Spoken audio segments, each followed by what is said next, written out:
안녕하십니까? 예, 오늘은 그 손대익입니다. 손익이죠, 손익. 저희가 이제 자주 얘기하는 손익입니다. 예, 주역에도 이제 그 64궤 중에 이제 하나가 손실을 대하는 자세. 예, 손실을 어떻게 대하는가, 어떻게 처리해야 하는가 그 길이 있고, 수익을 거두는 비결. 이익 더할 때는 어떻게 더하는가. 이게 각각 한 가지 궤로 자리 잡고 있습니다. 손익. 그리고 이 손익은 일찍이 그 공자님께서 굉장히 찬탄을 하신 궤입니다. 그래서 한번 그부터 보실까요? 이 공자님께서 이 손익에 대해서 뭐라고 하셨냐 하면 볼까요? 무릇 배우는 사람은 그 스스로 많이 하려 드는 것을 덜어내요. 덜어내다 손이죠. 덜어낼 손. 무릇 배우는 사람, 학자. 네. 배웠다는 사람은, 못 배운 사람은 이 이치를 모를 텐데, 배웠다는 사람은 이 이치를 알아야 된다. 이렇게 말씀하시는 겁니다. 공자님께서. 보실까요? 무릇 배우는 사람은 그 스스로 많이 하려 드는 것을 덜어내서 허로서 자기 자신을 비움으로써 다른 사람을 받아들여야 한다. 그리하면 능히 널리 가득 채울 수 있을 것이다. 예. 하늘의 도는 완성되면 필히 변하는 것이니 무릇 가득 참을 직접 지니면서 오래간 자는 지금까지 없었다. 참 이 말씀이 좋죠.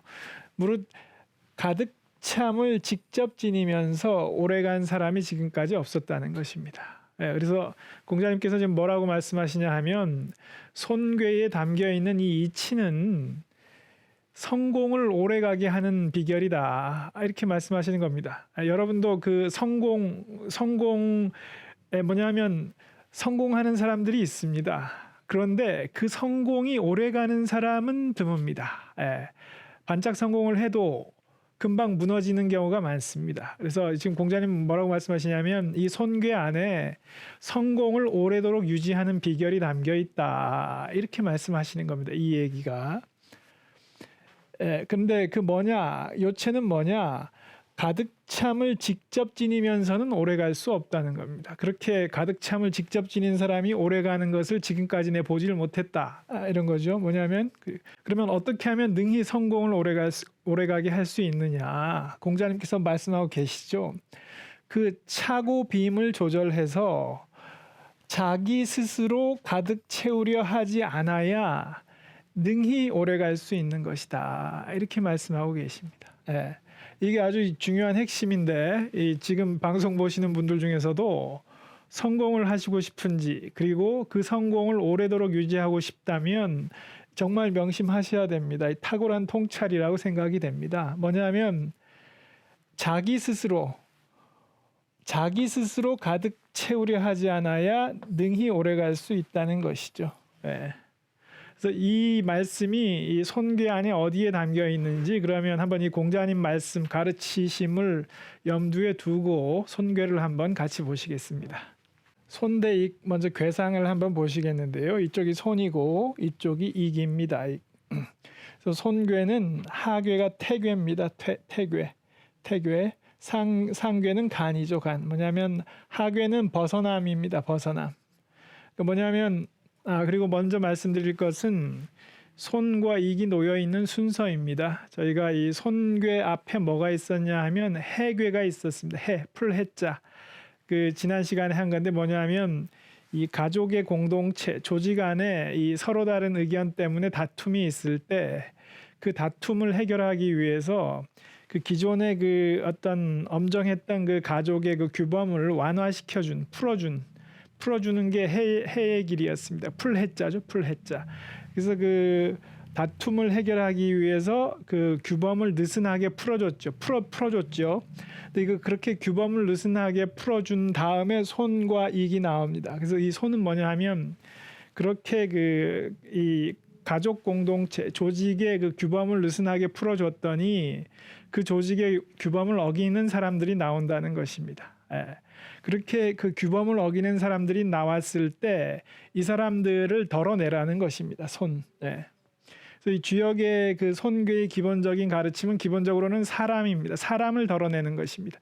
조직에서 이 조직의 그 어떤 근본적인 모든 조직에는 목표가 있는데 그 목표가 있고 규범이 있는데 이를 어기는 사람이 나왔을 때 이제 덜어내라는 것이죠. 왜냐하면 지난 시간에 해외기를 통해서 어떤 새로운 그 사람이 서로 다른 의견을 가진 사람을 수용하기 위해서 규범을 개정하는 과정을 거쳤습니다. 그래서 여러 의견을 수렴해서 새로운 규범을 제정을 했습니다. 그래서 이제 군자가 1차적으로 물러난 것이죠.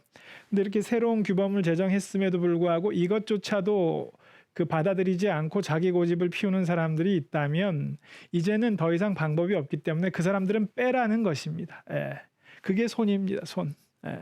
그러면 왜 빼야 되냐? 그렇게 그 다른 생각을 가진 사람들을 빼면 이 조직이 더 하나로 똘똘 뭉쳐서 더 빨리 갈 수 있고 그 다음에 또 새로운 사람을 받아들일 수 있다는 것입니다. 그 때문에 이제 덜어낼 사람이면 덜어내라는 것이죠. 예. 그래서 이 손괴는 첫 번째로는 사람을 덜어내는 일에 대해서 말하고 있습니다. 그리고 두 번째로는 물론 손익이죠. 손익, 물질적인 손익에도 적용이 됩니다. 그래서 제가 주역의 이 괴효사는 그 중층적인 의미를 가지고 있다. 두세 가지 의미를 동시에 가지고 있다는 말씀을 자주 드리는데 대표적인 예입니다. 손익이 사람에 대해서도 적용되고 물질적인 손해 이익에도 적용이 됩니다. 그래서 그런 이 두 가지 다 적용이 된다는 걸 염두에 두시고 한번 같이 보시겠습니다. 그래서 하괴에서는 이 가족 공동체의 규범에서 벗어나는 사람들이 나타났을 때 내보내라는 것입니다. 내보내고 이 상괴에서는 이제 핵심 가치를 확보하라는 얘기입니다. 그래서 이 전반부와 후반부가 이렇게 나뉘는 것이죠. 그다음에 익괴는 다음 시간에 익괴를 살펴볼 때 다시 한번 말씀드리겠습니다. 이렇게 이제 대비가 되는 것이죠. 예. 그럼 이제 손괴인데 손괴 이 괴사를 통해서 어떤 손괴의 전반적인 취지를 한번 살펴보시고 그다음 효사로 넘어가도록 하겠습니다. 손괴죠, 손괴. 괴사. 손은 믿음을 두어야 으뜸으로 길에서 허물이 없을 것이며 정할 수도 있으리라. 예, 이렇게 해서 믿음을 두어야 된다 이렇게 말하고 있습니다. 그리고 이로운 것은 가려는 바가 있는 것이다. 예, 그리고 어찌 적용할 것인가, 손해도를 어떻게 적용할 것인가 말하고 있는데 여기 있습니다. 괴는 두 개면 제사를 지낼 수 있는 법이다. 이게 무슨 말이냐면 괴라는 것은 제사를 지낼 때 꼭 필요한 제기입니다. 이 제기가 없으면 제사를 지낼 수 없는데 그 약식 제사, 간략한 제사를 지낼 때 최소한으로 필요한 것이 두 개입니다. 그래서 뭐냐면 이 두 개면 제사를 지낼 수 있는 법이다. 뭐냐면 이게 손괴의 핵심인데 반드시 필요한 핵심적인 것 그것만을 남겨두고 나머지는 내보내라는 것입니다. 예. 반드시 필요한 그 핵심 가치라면 포기할 수 없겠죠. 군자가 절대 버릴 수 없는 그게 이제 가고자 하는 바죠. 가려는 바. 이 군자가 포기할 수 없는 군자의 그 삶의 목적이 있죠. 그거는 포기할 수 없지만 그 핵심 가치를 지키기만 하면 그 위의 것은 만약 말썽을 일으키는 사람이 있으면 내보내라는 것입니다. 그래서 핵심이 이거죠. 핵심적인 가치에 집중하라는 것입니다. 그거 이 효사에서 어떻게 그 좀 더 구체적으로 나오는지 한번 같이 보시겠습니다. 손괴, 일단은 내보내야 될 사람을 내보내는 또는 아주 쉽게 말하면 요즘 주식 투자하는 사람들이 많죠. 손절을 어떻게 할 것인가 뭐 이렇게 보셔도 됩니다. 손절을 어떻게 할 것인가 뭐 이렇게 보셔도 되는 거죠. 1단계에서 어떻게 무슨 말이 나오는지 한번 보시겠습니다. 처음에 양이 오니 이미 벌어진 일이다. 빨리 가면 무구하리니 손실을 보더라도 그들을 퍼내야 하리라. 이 1단계에서 어떤 그 이사 이미 벌어진 일이라고 말하고 있죠. 뭐냐면 어떤 사달이 벌어졌다는 것입니다. 1단계에서 이 앞 단계에서 그 어떤 그 가족의 새로운 규범을 정립했는데 그 뒤로 이제 가족이 평화롭게 갈 수 있으면 좋은데 그러지 못하고 어떤 사달이 벌어졌다는 것입니다. 그러면 이 사달이 벌어졌을 때 어떻게 할 것이냐? 이미 한번 새로운 규범을 정립한다는 타협을 했기 때문에 더 이상 물러날 여지는 없는 것입니다. 군자가. 그래서 이 일이 안 벌어졌으면 모르겠지만 벌어진 이상 이미 벌어진 일이다. 이미 사달이 벌어졌으니 그럼 어떻게 할 거냐? 그 손실을 보더라도 그들을 퍼내라는 것입니다. 내보내라는 것이죠. 그러면 당장은 손실이니까 아프지만 대신에 빨리 갈 수 있다는 것이죠. 이 말썽을 일으키는 사람들을 퍼냄으로써 이들을 내보냄으로써 몸이 가벼워지죠. 그래서 빨리 갈 수 있다. 그 빨리 가면 무구할 것이니 그 아프더라도 빨리 내보내라는 거죠. 손절을 해야 될 게 있으면 빨리 하라는 얘기입니다. 쉽게 말하면 손절을 해야 되는데 저거 아까워서. 근데 손절이라는 게 어렵죠. 왜냐하면 손절을 하지 않는 이상은 그 손해가 현실화되지 않습니다. 예. 손절을 하지 않은 이상은 사람의 마음이 나는 아직 손해 본 게 없어. 이제 이렇게 자기를 속일 수 있죠. 그래서 이제 손절을 못하고 손실이 자꾸 커지는 것이죠. 예.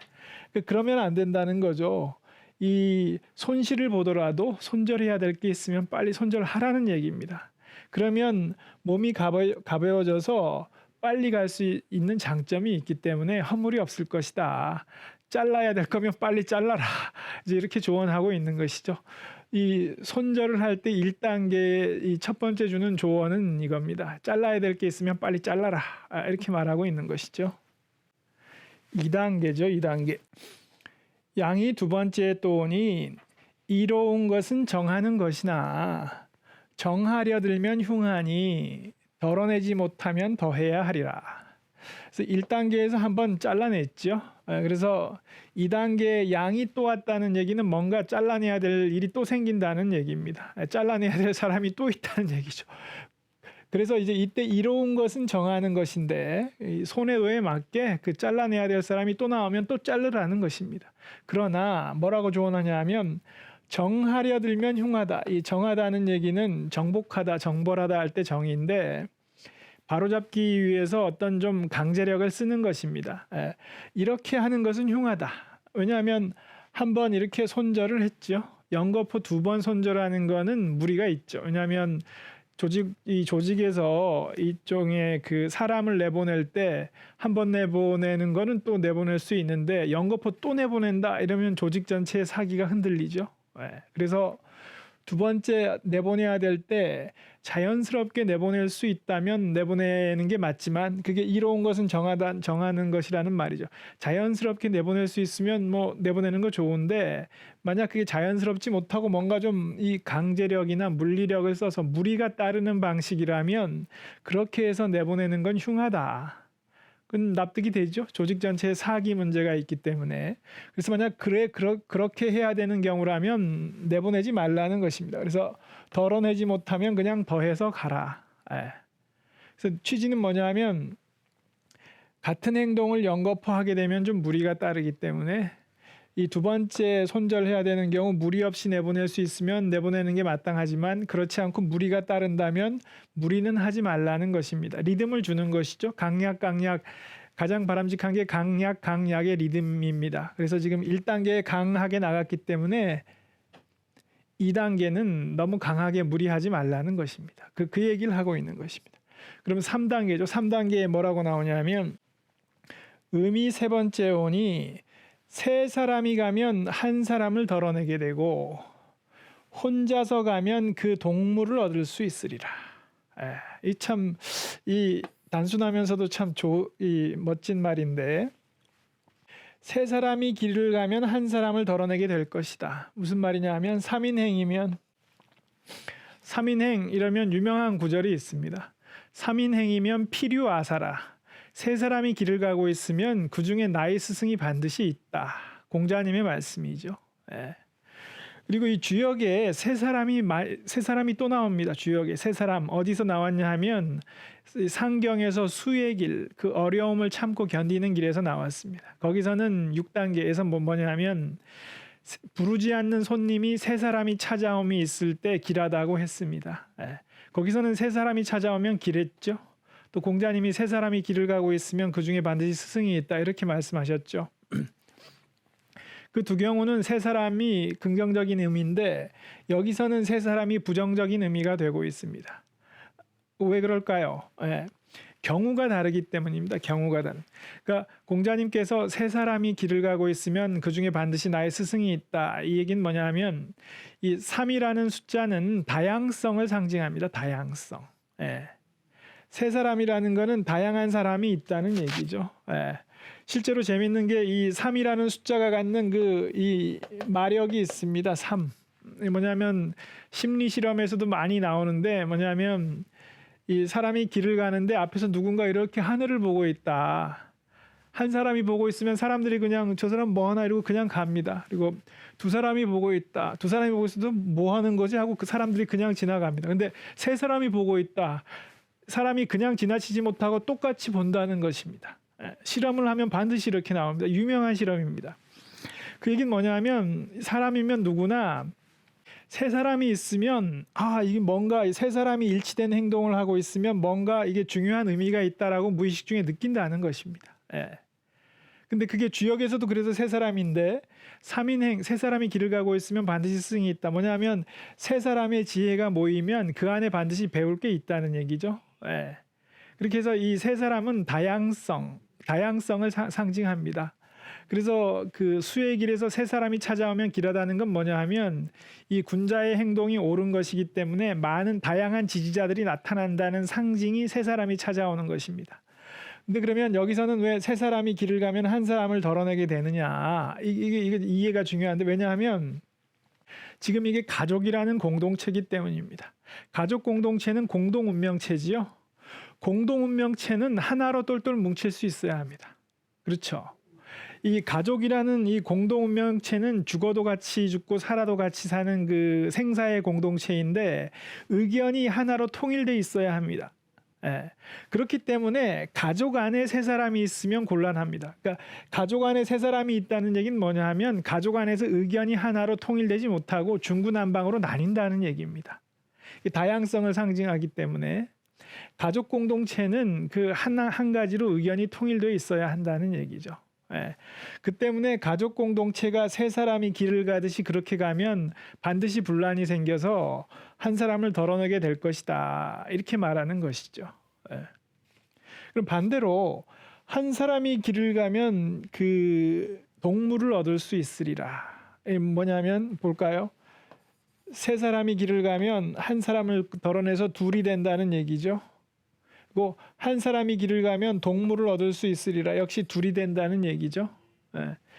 뭐냐면 이 두 번째 혼자서 가면 그 동물을 얻을 수 있으리라. 이게 중요한데 뭐냐면 혼자서 간다는 건 지금 이 세 사람이 가는 거하고 반대죠. 뭐냐면 이 가족 공동체가 뭔가 어떤 목표를 이루기 위해서 길을 가는데 의견이 하나로 통일돼 있으면 그래서 가족 공동체가 한 사람처럼 똘똘 한 마음으로 뭉쳐 있으면 그러면 도움을 얻을 수 있는 좋은 일이 있다는 얘기죠. 예. 그 얘기고 또 하나는 뭐냐면 앞서 그 공자님 말씀하신 건데 뭐냐면 혼자서 가면 동물을 얻을 수 있다는 건 뭐냐면 다른 사람을 위한 빈자리를 두라는 것입니다. 둘이 되기 위한. 뭐냐면 그 핵심 가치에 집중함으로써 내가 포기할 수 없는 이거는 정말 양보 못한다. 그것만을 내가 가짐으로써 다른 사람을 위한 빈자리를 둔다는 얘기입니다. 아까 공자님이 비움으로서 한번 확인해 볼까요? 이거죠. 무릇 배운 사람은 그 스스로 많이 하려 드는 것을 덜어내서 허로서 비어있음으로써 다른 사람을 받아들여야 한다. 이 얘기입니다. 다른 사람을 받아들일 공간을 남겨놓으라는 얘기입니다. 이게 중요한 성공 비결이라는 얘기입니다. 다시 한번 보실까요? 3인행이면 이 다른 사람을 받아들일 여지가 없죠. 반대로 혼자서 길을 가면 그러니까 내가 포기할 수 없는 핵심 가치만을 내가 챙기고 이 다른 사람을 받아들일 빈 공간을 남겨두라는 것입니다. 그렇게 하면 동물을 얻을 수 있다는 얘기죠. 그 얘기를 하고 있는 것입니다. 3단계. 이게 좀 이해가 되셨을지 모르겠네요. 이 워낙 압축적인 문장으로 얘기를 하고 있어서 4단계 음이 네 번째 오니 그 질병거리를 덜어내어 빠르게 하라. 기쁨이 있으리니 허물이 없으리라. 아까 1단계는 사람을 내보냈죠. 2단계는 자연스럽게 내보낼 수 있으면 내보내는데 무리가 따르면 내보내지 않았습니다. 3단계는 일종의 그 추위를 관망하는 것이죠. 그리고 4단계에 다시 내보내고 있습니다. 질병거리를 덜어내서 빠르게 하라. 손기질, 질병거리를 덜어내서 빠르게 하면 기쁜 일이 있으리니 허물이 없으리라. 손절을 왜 해야 되는지 또 나오죠. 뭐냐면 손절을 하면 당장은 아프지만 빨라진다는 것입니다. 빨라진다. 예. 내가 가야 되는 목표 지점이 저기인데 손절을 하면 당장은 아프지만 몸집이 가벼워져서 뭐냐면 질병거리를 덜어냈기 때문에 빨리 갈 수 있다는 것입니다. 그 때문에 손절을 해야 된다. 이렇게 말하고 있는 것이죠. 그 다음에 5단계 음이 다섯 번째에 오니 혹 더할 경우 십붕의 거북은 어길 수 없도록 확립하면 비로소 길하리라. 뭐냐면 5단계가 되면 이제 익지 더한다는 얘기가 나오죠. 그동안은 계속 덜어낸다 하다가 5단계에 가면 이제 더할 수 있는 준비가 된 것입니다. 뭐냐면 앞서서 왜 그러면 사람을 내보냈느냐, 더하기 위해서입니다. 그 군자의 그 가고자 하는 바의 그 취지에 동감하는 새로운 사람, 그 동지를 새로 받아들이기 위해서 내보낼 사람은 내보낸 것이죠. 내보내고 나면 받아들일 수 있기 때문에 다리 차면 기울고 나면 다시 차는 것이죠. 그래서 질병거리를 내보내고 나면 새로운 이익을 볼 수 있다는 것이죠. 이익이죠. 손익이죠. 왜 손절을 하느냐? 질병거리를 덜어내고 나면 이제 이익을 볼 수 있기 때문에 손절을 하는 것이죠. 그래서 이제 다섯 번째 이제 5단계가 되면 새로운 이익을 볼 수 있는데 그때 중요한 것은 뭐냐? 십붕의 거북은 어길 수 없도록 그렇게 확립을 하라는 것입니다. 이 십붕의 거북은 뭐냐 하면 이 거북이라는 건 거북점을 치는 그 신령스러운 거북이죠. 그래서 어떤 신령스러운 가치를 상징합니다. 그래서 이 새로운 사람을 더할 때 또는 어떤 새로운 이익을 취할 때 그것이 내가 반드시 지켜야만 하는 핵심적인 가치, 그것을 어길 수는 없도록 그렇게 확립을 해야 비로소 길할 것이다. 이렇게 말하고 있는 것이죠. 그 어떤 원칙을 확립하는 문제, 그거가 되면 그 길하다. 이 이익을 취하더라, 아주 길하게 이익을 취할 수 있을 것이다. 이렇게 말하고 있는 것입니다. 그다음 6단계죠. 6단계. 극상의 자리에 양이 오니 덜어내지 못할 경우는 더해야 허물이 없으리라. 정하면 길하리라. 이로운 것은 가려는 바를 두는 것이다. 신하를 얻음에는 가를 없이해야 하리라. 그래서 이 5단계가 되면 더했죠. 그다음 6단계가 되면 다시 양이 오고 있죠. 이 경우 뭔가 이제 더했기 때문에 그 다음에 혹시 또 덜어내야 될 경우가 생길 수 있는데 역시 무리하지는 말아라. 덜어내지 못할 경우 더해야 허물이 없으리라. 이제 이렇게 말하고 있는 것이죠. 그리고 신하를 얻음에는 가를 없이 해야 하리라. 뭐냐면 그거는 그래서 이렇게 해서 이제 5단계까지 어떤 덜어낼 사람 덜어내고 더할 사람 더했죠. 그 다음에 이제 어떤 그 가의 주인으로서 그 권한을 행사할 때 신하를 얻을 때는 그 가라는 그 좁은 범위에 한정하지 말고 그 인식의 지평을 넓혀야 된다. 이런 조언을 하고 있는 것입니다. 이렇게 해서 오늘 이 시간에는 그 손해도에 대해서 살펴봤습니다. 다음 시간에 그 이익의 길을 살펴볼 텐데 손과 이익이 대비가 되기 때문에 다음 시간에 이익의 길과 그 같이 놓고 손의 길을 다시 한번 살펴보도록 하겠습니다. 오늘 여기까지 들어주신 분들께 감사드립니다. 감사합니다.